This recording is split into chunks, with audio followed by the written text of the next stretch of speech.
Thank you, Dr. Plata and Dr. Sinha, for the kind introduction, and welcome everyone to this session on infectious keratitis. It is an extensive topic. I'll try to make it simple and also keep it interesting. Now, we're talking about infectious keratitis. Keratitis is any inflammation which involves the cornea, and we're looking at that inflammation which is induced by an infection. Most of the infections lead to an ulceration, and that's why we call it ulcerative keratitis, which are the routine point cells that you see, which could be due to bacteria, viral, fungal, or protozoal infections. But there are also a group of non-ulcerative keratitis, non-ulcerative infectious disorders, where the inflammation is, or the infection is mainly in the interstitial component, stromal or endothelial. And in this segment, it will either be an active proliferation of the organism, or it could be an immune reaction to the antigen which is released by the organism. For today, I will restrict on ulcerative keratitis because otherwise the topic will be too extensive. Now, what is a corneal ulcer? A corneal ulcer is a bleed in the epithelium with an infiltration in the underlying stroma. So sometimes residents see a picture like this and they call it corneal opacity. There is an opacification of the cornea, by which I mean that the cornea which is transparent is no longer transparent and it has this hazy look.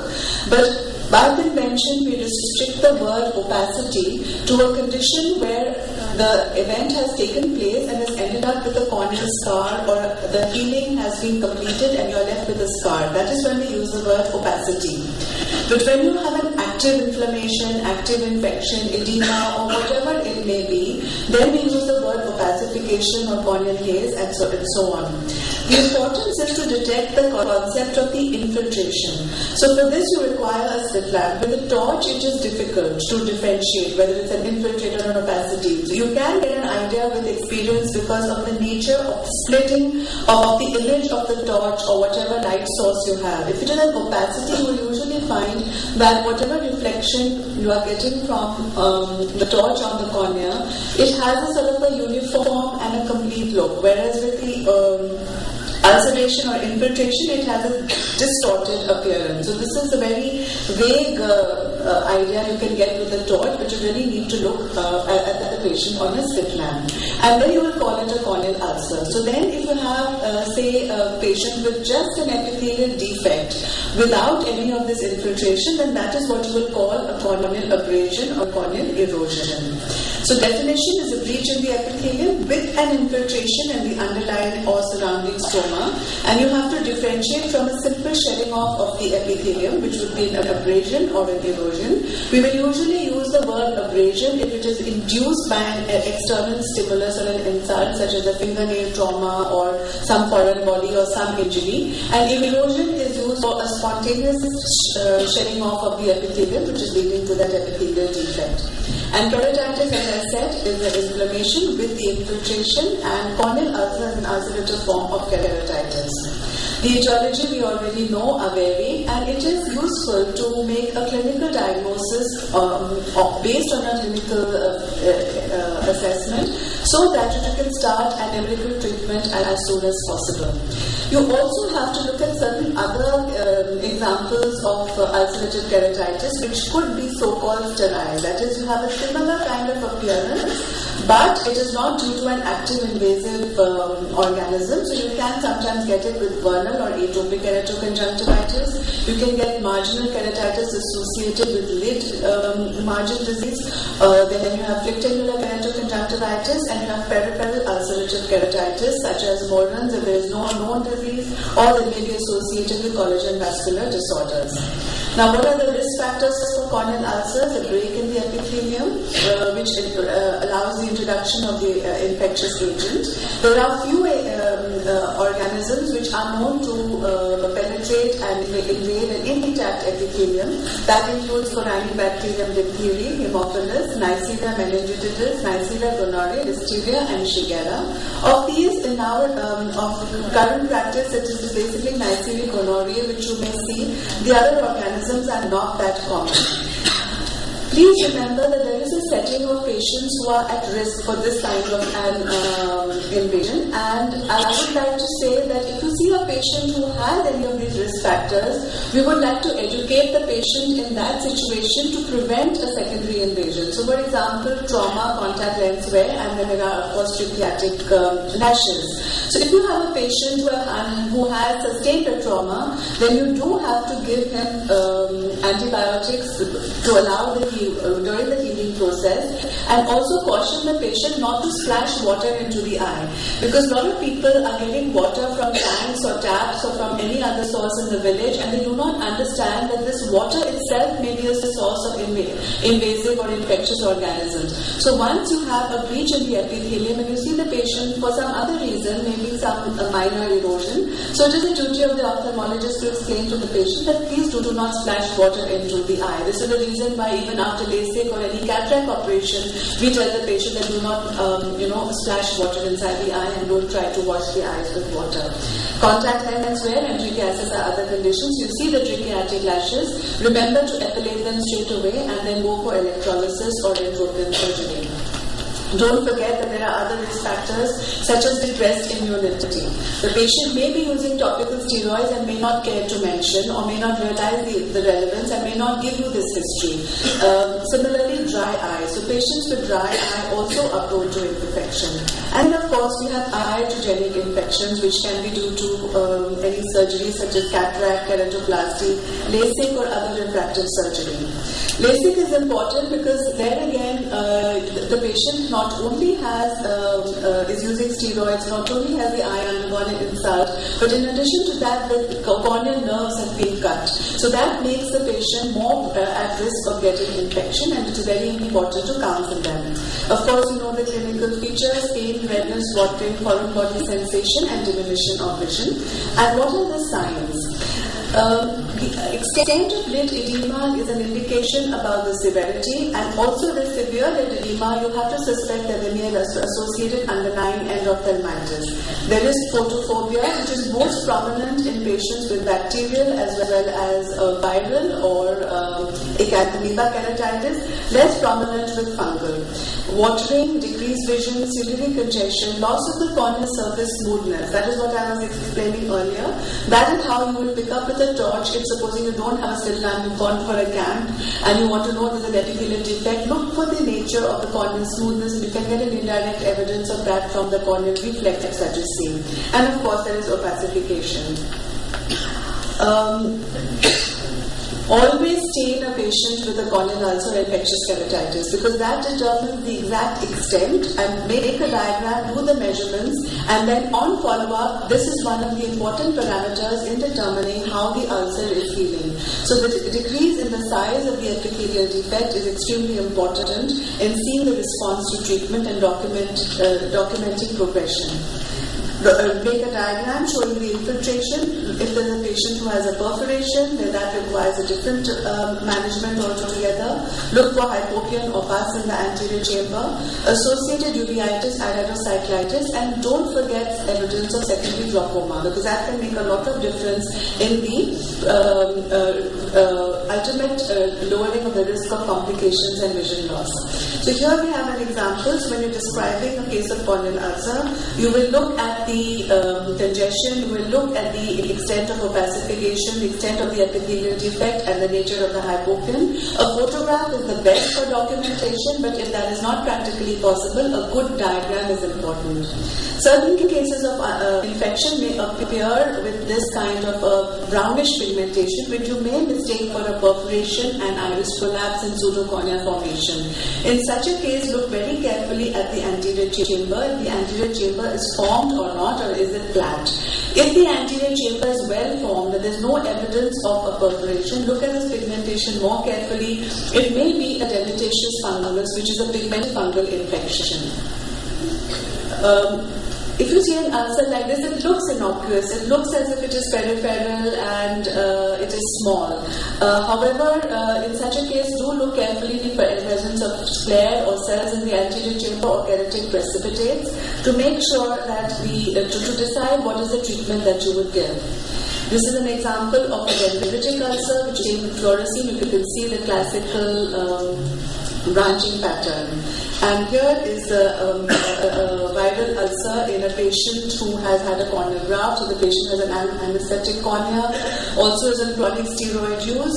And when the patient comes back for follow-up with a foreign body sensation, you will be looking for a broken suture and also the possibility of a viral infection, because if treated properly at this time, the patient can be saved from losing the graft. And this is a rose Bengal staining. I would like to differentiate what you see with fluorescein staining, where it is the base of the ulcer, the area of the epithelial defect which gets stained, and with rose Bengal it is the edge of the ulcer, the devitalized epithelium edging the ulcer which gets stained.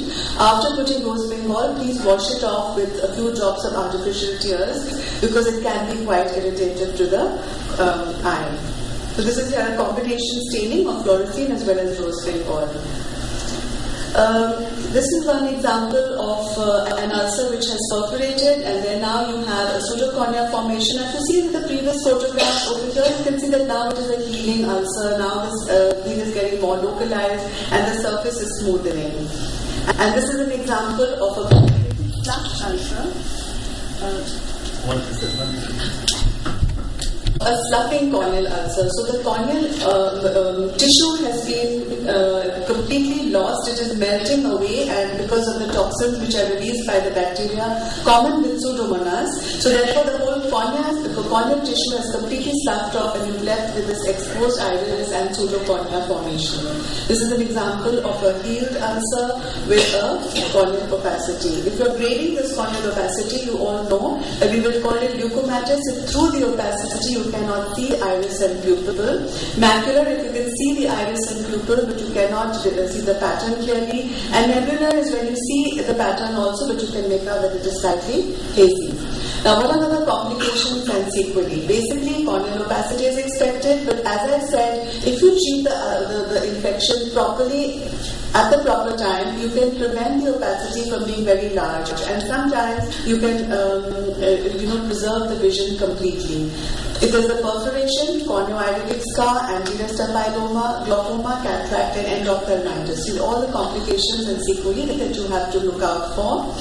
So once you have seen a patient, from the history and examination, you will make an assessment as to what it is. You will make up your mind whether the patient has an infectious or a non-infectious keratitis. If suspecting infectious keratitis or corneal ulceration, you will go for microbiology investigations and you will start your empirical therapy straight away. Corneal scraping is mandatory, particularly for ulcers which are larger than 2 millimeters and involving the visual axis. If it is a very small peripheral ulcer where you feel you're going to produce more damage by doing the scraping, such a patient you may give empirical therapy and then see the patient in about 48 hours and see if the patient is responding or not. Apart from that, every case of corneal ulcer should be scraped. It should be stained with Brams and Ginza stain for bacteria and KOH or calcofluor white for fungi. You can also pick up acanthamoeba with calcofluor white. Bacterial culture sensitivity should be done, fungal culture, and culture of nutrient agar with E. coli ovary for acanthamoeba. And immunofluorescence staining can also be done for viral antigens. As far as the treatment is concerned, you will institute general measures to relieve the pain and promote healing, antimicrobial therapy, which is empirical, and tackle any risk factors to prevent recurrence or involvement of the other eye. What are the general measures? Don't forget, you can tell the patient to give rest, dark glasses, warm compresses, local hygiene, cycloplegics, improve the nutrition, and remember to ask if they're using contact lenses. If they're using contact lenses, ask them not to use a contact lens, not even in the other eye, and to bring the lens solution as well as the case and the lens so that you can send it for culture. Do not bandage the eye or patch the eye, even if there is an impending perforation, because with that there is an increase in the temperature and a reduced washing off of the organism, so there is a more proliferation and multiplication, and it leads to worsening of the infection. Now, what about the treatment?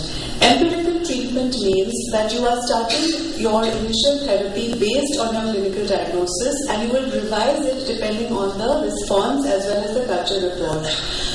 At the point of first contact, don't forget, as I would like to mention again, check if the patient has been using steroids or has any risk factor for a fungal infection.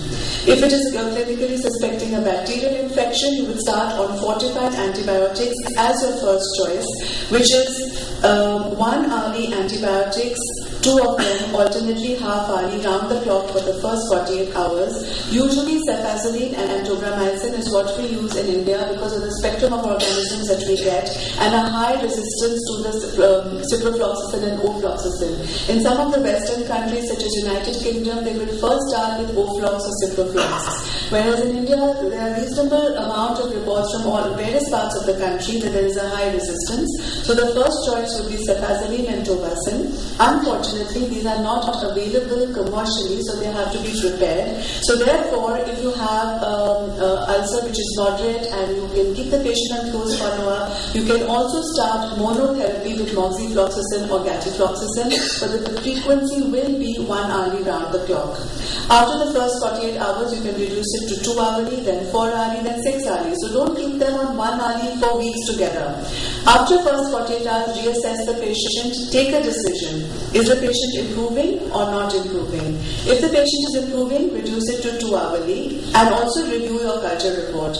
If the patient is not improving, stop the antibiotics for 24 hours, re-scrape and send the repeat culture and then change the antibiotic.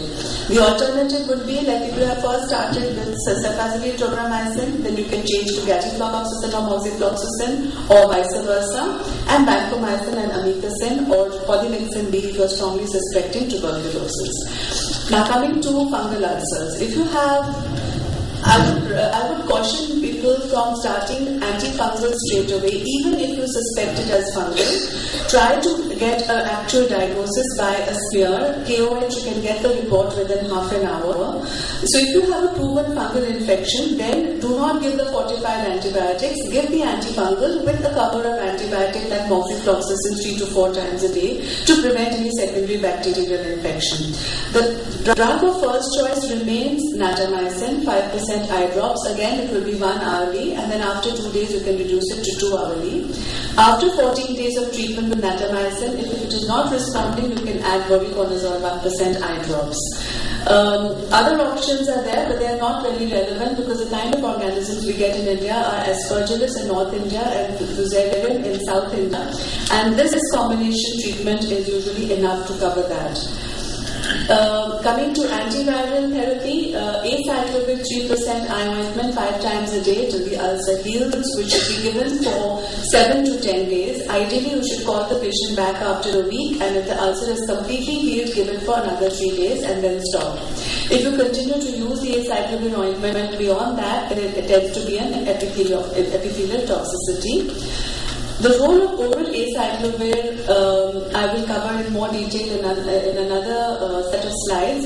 But with the HEADS trial, a simple epithelial disease did not require the treatment with oral acyclovir. You will give oral acyclovir if there is an associated active keratouveitis. You have a keratouveitis with an epithelial involvement, then you would give oral acyclovir 400 mg 5 times a day for 7 to 14 days, and if it is herpes zoster, then 800 mg 5 times a day for 10 days, provided the patient has come within the first 2 to 4 days of the onset of the herpes zoster. Coming to anti-acanthamoeba, propamine isothiamate eye drops 0.1% are available as golden eye drops, and PHMB drops again not commercially available, so that can be difficult. So it has to be made. Now Arvind Eye Hospital, the Oro Lab has started making PHMB drops. In RP Center, it is made locally, so if somebody wants, they could write to Dr. Velpandian and say we have a patient and we would like these drops to be made and sent to us. In the absence of any availability of PHMB drops, you can also give chlorhexidine drops prepared from the contact lens solution. Polymyxin and neomycin, which is Neosporin ointment, can also be useful. Once the ulcer heals, there's rehabilitation, patient education and counseling regarding hygiene and preventive measures to prevent the infection in the other eye and happening again. And what are the indications for for surgery. If it's a progressive infection, stroma necrosis, impending perforation, perforated ulcer, or descemetocele. So this is what you would write it in your answer for indications for surgical management. Debridement would be used to be considered as a good option for herpes simplex epithelial disease, but it is not so common nowadays. Usually people will just use the Acivir. It's only if the patient is not responding to therapy that you would do a debridement, or if you have a neurotrophic ulcer with raised edges and a persistent epithelial defect, you may do a debridement to get rid of the raised epithelial edges to allow the epithelium to heal over. Therapeutic keratoplasty is the term used for infection, which is the term used for keratoplasty to get rid of the bulk of infection. If it is perforated and there is no active infection, you are just doing it to restore the lobe integrity, the better term is tectonic keratoplasty. So when we use the word therapeutic, we mean that it is something like draining an abscess. It is to get rid of the infection which is uncontrolled. It could be full thickness, partial thickness, it could be a patch graft. Sometimes it could be application of an amniotic membrane, and even sometimes the application of glue with a contact lens if it is less than 2 millimeters. So, managing microbial keratitis, a survey of community ophthalmologists, that is ophthalmologists who are not associated in institutions, which is a practical problem and is a practical reality today. This is a study from the United States where one would say that has a good standard of medical care. There also it showed that less than 20% of corneal ulcers were treated in accordance with textbook recommendations. It's very easy for us to sit in very big institutes and to write textbooks and say this should be done, but sometimes in ground reality it may not be possible. So therefore you need to have a practical approach with an interest to help your patient in the best means possible. So as I told you, these were the general guidelines, but try to get it into your practice with some neighboring lab that the corneal ulcers do need to be scraped and you do need to get a culture report, because that can make a lot of difference to a systematic approach rather than having a patient getting antivirals, antibiotics as well as antifungals because you don't know what the infection is. And if this happens, you're not sure, then start one medication at a time, see the patient after 2 days, educate the family, say, it's going to take time, we don't know what the organism is, don't keep rushing to another doctor, come back in 2 days and then we'll see the response and modify the treatment accordingly. Try to give specific treatment, be prepared to be handling complications and keep abreast with recent advances by checking on the internet and so on. I could either tell you how to do the scraping or I can give you a clinical overview of the viral keratitis. So what would you like first? Or should I go step by step as to how the investigations, if you just raise your hand step by step for investigations or clinical features of viral keratitis?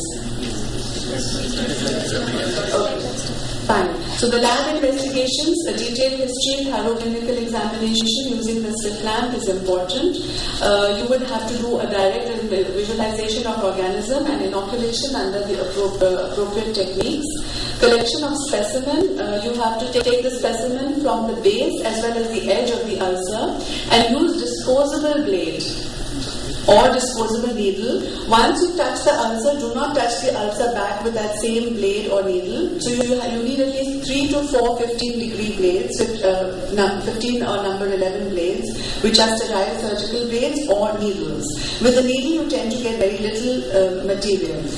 Late and conjunctival culture can be helpful sometimes. In event of negative corneal culture, they can be an indication, but that is not a substitute for a corneal scraping. Corneal scraping is best done on a slit lamp. We used to use the camera spatula earlier, but that involves reuse, which is again not recommended because of the risk of prion disease and CJD. So it is better to use disposable instruments. Topical anesthesia, eye speculum again is variable. If you can have an attendant or a nurse hold the patient's eye apart, it is much more comfortable. The moment you put the speculum, the patient tends to squeeze, and with that there is a Bell's phenomenon and the rolling of the eye up. What you want is the patient's eye to be as steady as possible. So with speculum, you can put it, but you can avoid it. It has under slit lamp or a microscope, and either camera spatula, 26 gauge needle or a BP handle, straight from the base and the leading margin of the ulcer by short, firm strokes. Bacterial and fungal staining will do grams, KOH mount, Giemsa, Acanthamiba, calcofluoride. HNE staining can also help, immunofluorescence stain, and for viral immunofluorescence stain can be done. And you can also do a PCR on the tears. The procedure for gram stain, dry heat and amethyl alcohol fix. Crystal tension violet staining for 1 minute, rinse the slide with water, grams iodine for a minute, rinse again with water, decolor the slide with acetone or alcohol for 20 seconds, and then counter stain with safranin for 1 minute. So this can be done in your clinic itself, and then you can send it to the lab for assessment. And finally, it is rinsed and air dried. And when you're looking at the sphere, you see there are gram-positive cocci, likely to be Staphylococcus or Streptococcus. If it's gram-positive bacilli, it could be Bacillus species or Corynebacterium. If it is gram-negative cocci, Neisseria, and they may be intracellular, Haemophilus, and gram-negative diplobacilli would be Moraxella. So, gram-negative rods could be Pseudomonas, Klebsiella, Proteus, E. coli, Serratia, Enterobacteria, or Citrobacter, and a rough chart should be available with you in the clinic to assess which one it is. And on KOH, we use 10% KOH mainly to, you actually need to use KOH more when you're doing a skin smear, but when you're using from the cornea also, it helps to separate the tissue and the collagen and helps the fungi to be easily visible. And when you put a cover slip, you will identify whether they are hyphae. And the stains used can be eosine Giemsa staining, it is eosine methylene blue and azure red, which stains the live DNA and cytoplasmic RNA in the lymphocytes. And Giemsa stain identifies both the normal as well as the inflammatory cells. And bacteria and fungal hyphae will appear blue and pseudo hyphae as dark blue. As far as the culture media, routine will use blood agar. Here again, it is better to do direct plating onto the culture plate rather than putting it into a nutrient rock, because with the nutrient rock you may have other commensal organisms which may multiply. So direct plating onto the blood agar plate as multiple C strokes or zigzag strokes, aerobic and facultative anaerobic bacteria and sometimes even fungi. Chocolate agar, aerobic and facultatively anaerobic bacteria which enhances the isolation of Moraxella, Neisseria and Haemophilus. Sucrose dextrose agar plate for fungi and supplemented thioglycolate broth for aerobic and anaerobic bacteria. Don't forget to use, if you're suspecting atypical mycobacteria after a LASIK surgery or any patient who is immunocompromised, and you will have to look for Lowenstein-Jensen medium for mycobacteria as well as nocardia. And brain heart infusion broth can also give you fungi. And Pierre Martin plate for Neisseria. Inoculated, this is the surface row of C streaks, and then they will look at the organism going along it, and it is incubated at room temperature for fungus and 37 degrees centigrade for bacteria. So don't keep it in the fridge while you're waiting for it to be sent to the lab. Look for growth after 24 hours. If both positive, then we will do gram stain and subculture. When would you identify it as a contaminant? It will be outside the area of the streak, and the growth of aerobic bacteria on thioglycolate broth but not on the solid media would also indicate that it is a contaminant. What is the the culture interpretation? We follow Jones criteria, that is clinical signs plus isolation of bacteria, 10 or more colonies in one solid or one additional media, growth isolation in any two media, and one media in presence of a gram-positive smear. Identification of fungus, common fungal isolates, filamentous, will be Fusarium, Aspergillus or Purpuraria, and then on the plates they will be identified yeast and Candida. For Acanthamiba, clinical signs and history is important, of course, where the pain is out of proportion with the extent of the signs that you get, and you will also get a radial neuritis. Stains, calcofluoride is useful for Acanthamiba. It does not stain the trophocytes, and cysts will appear as apple green, and they are about 10 to 20 microns in diameter, and a confocal microscopy can be done as an adjunct in such cases. If you're suspecting Acanthamiba, then you have to specifically tell the lab, because they will have to prepare the plates with the E. coli overlay, and is then incubated at 30 degrees temperature. For viral identification, again, the diagnosis is basically clinical. You can do a direct examination of the infected samples and look at the also PCR for the detection in the tears. Okay, I just come to the viral keratitis. Herpes simplex viral keratitis is an important aspect because it is seen quite extensively, and this is a condition which is often confusing because the patient has symptoms and goes to several ophthalmologists and then comes with having used multiple medications. You have to look at the clinical features and make a diagnosis based on your clinical judgment. It is a leading cause of corneal blindness all over the world and is quite disabling because it is recurring. The epidemiology of ocular herpes simplex, there are several patients who have new episodes every year, and if they have recurrences of more than 2, that is 3 or more in a year, they require prophylactic acyclovir. It has a prevalence of about 7.8% among patients attending clinics in South India. It has been reported from there, but one would expect it to be about the same in the rest of the country. You can have it in 2 forms, primary and recurrent, and it remains latent in either the trigeminal ganglion or in the corneal tissue. Primary herpes simplex, we don't see that often. It may be seen in children where there may be these vesicular lesions on the lids with blepharitis, and you require high index of suspicion, which is usually seen by the pediatricians. Ophthalmologists will usually see a patient with a dendritic ulcer. Sometimes it is difficult to differentiate from an abrasion or a healing erosion. And often the patient develops this symptom of a foreign body and they come with a history of trauma because they have associated that foreign body with the trauma. So there have been some minor dust or some minor trauma, and they may tell you that I am having a foreign body sensation after a trauma. So you have to see if it is you're not sure, you can first treat it like an abrasion and see the patient in 24 hours because a routine abrasion or an erosion should heal in 24 hours.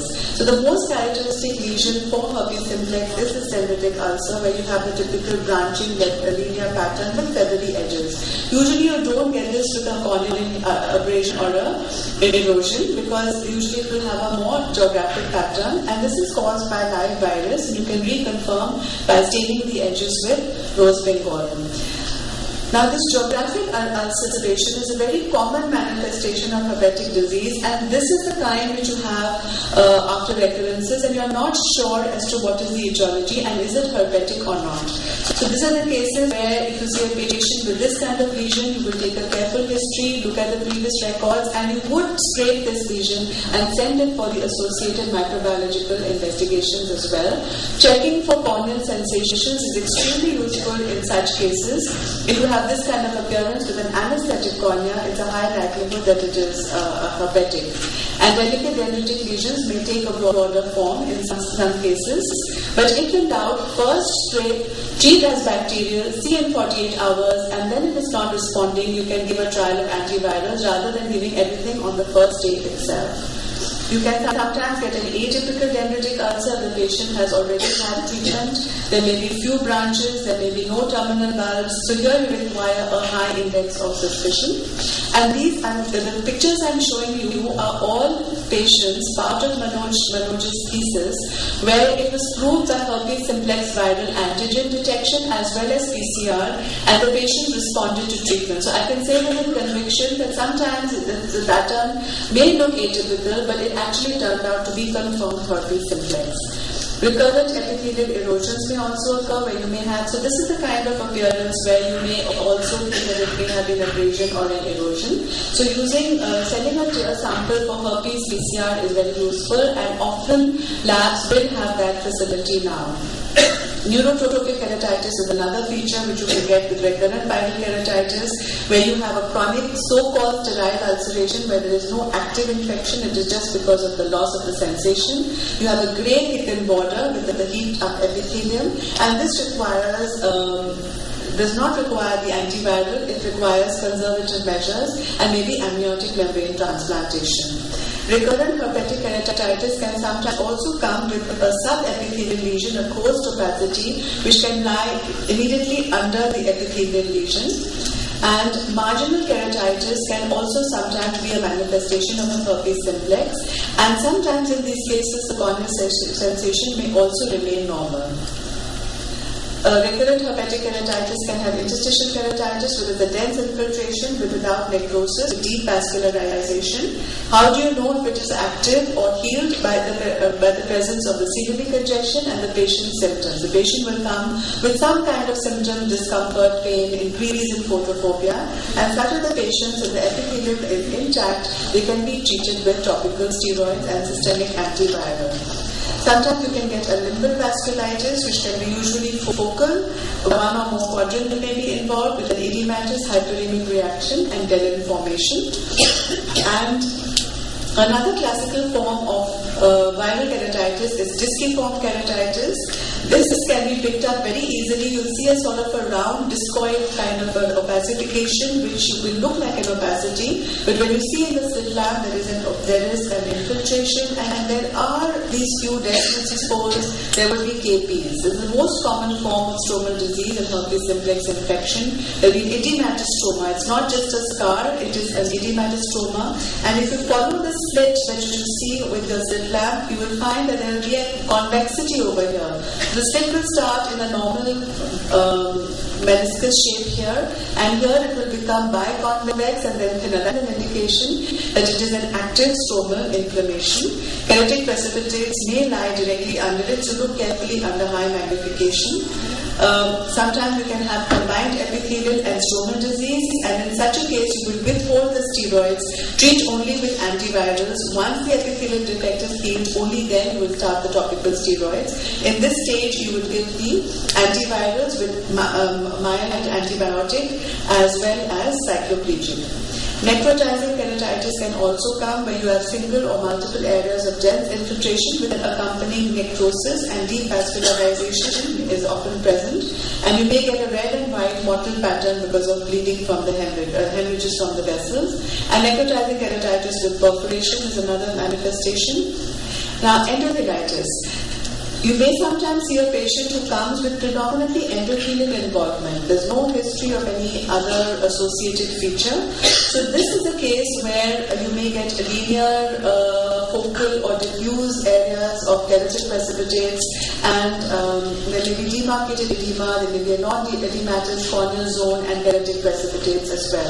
Sometimes you can get such patients coming back after cataract surgery. They've had the cataract surgery, which is some sort of an insult, and it produces a reactivation of the virus, coupled with the use of topical steroids, and they come back with this herpetic disease. How will you differentiate from an inflammatory edema or a pseudophakic bullous keratopathy? The atypical pattern of the edema and atypical location. Usually, if it is associated with cataract surgery, it will be associated with the wound, and there may be an associated descent detachment. Whereas if it is herpetic, it may be far away from the wound, it may be peripheral, and it will have these distinct keratic precipitates limited to the area of involvement. Iridocyclitis, you may get diffuse iris atrophy. Look for secondary glaucoma in such cases, and keratic precipitates and keratouveitis.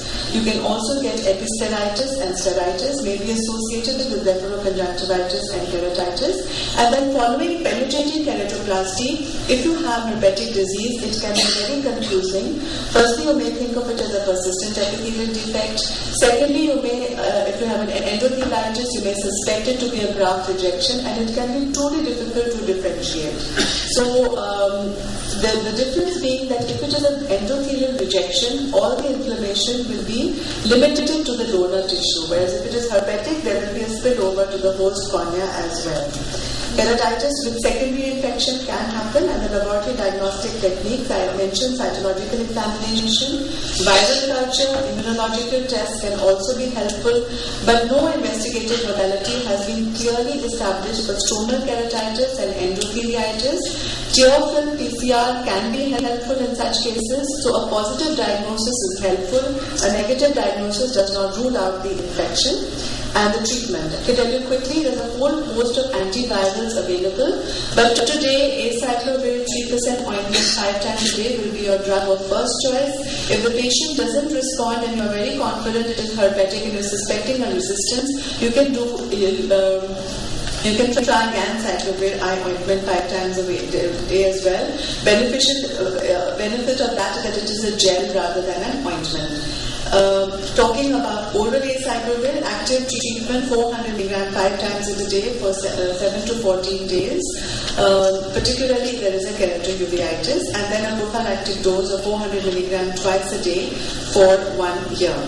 Primary herpetic disease, again, you will treat it with systemic acyclovir. Epithelial disease, as I mentioned, along with a topical antiviral, you can give a mild antibiotic and lubricating drops and cycloplegics.